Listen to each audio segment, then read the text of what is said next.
Hey guys, how's it going? This is Gerald with Real Estate Investing Tips for Beginners. So I want to go ahead and answer a question, right? This is something that came in probably about 3, 4 days ago. And the question is Gerald, on top of driving for dollars, what could we do while we're out there? Okay, so essentially, what could we do in addition to driving for dollars? What else could we do?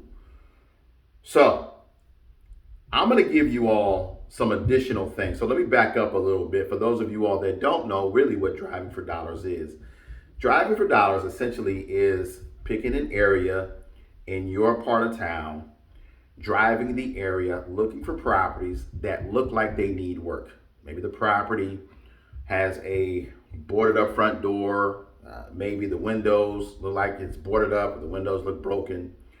Maybe there's an old car that's been jacked up in the driveway with oil stains in the driveway, and it's been jacked up for so long. And maybe you got either newspapers, well, mail.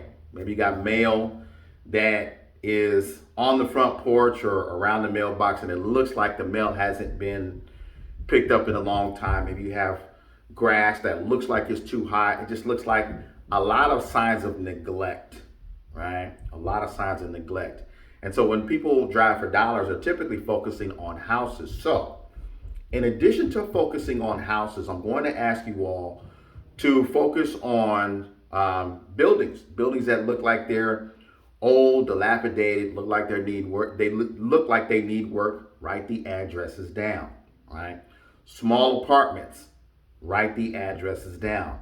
As you all are driving for dollars, this is a big one. As you're driving for dollars, take the time to focus on those vacant lots.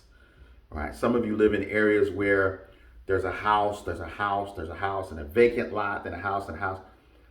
You have to ask yourself, why is that lot there? That lot has probably been there for about 16, 17 years. No one has done anything with it. So find the owner information for that lot. You'd be shocked at what you could potentially do with that lot.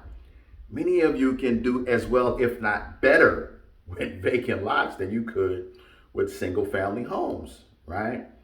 As you're driving, pay attention to for rent signs, to pay attention to yard sale signs or for sale by owner signs. Pay attention to those things. Maybe you come across an old mobile home park. You all may not know this, but you can wholesale mobile homes.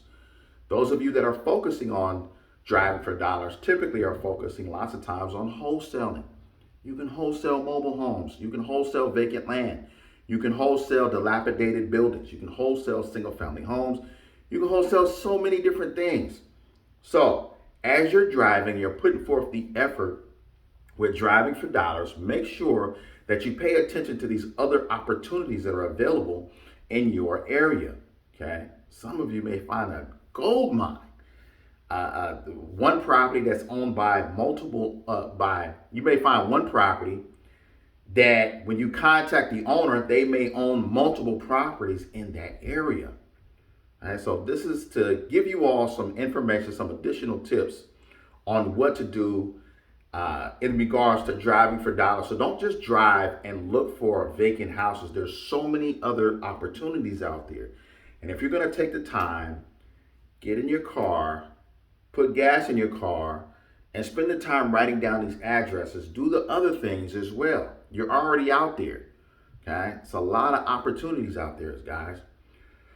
Anyways, if y'all found value in the video, please click the like button, share it with family and friends. Please think about subscribing to the channel. In the link in the description, I'm going to have a link to some free contracts, okay? As well as some additional things that you all can benefit from. Guys, you all take care. Have a great day.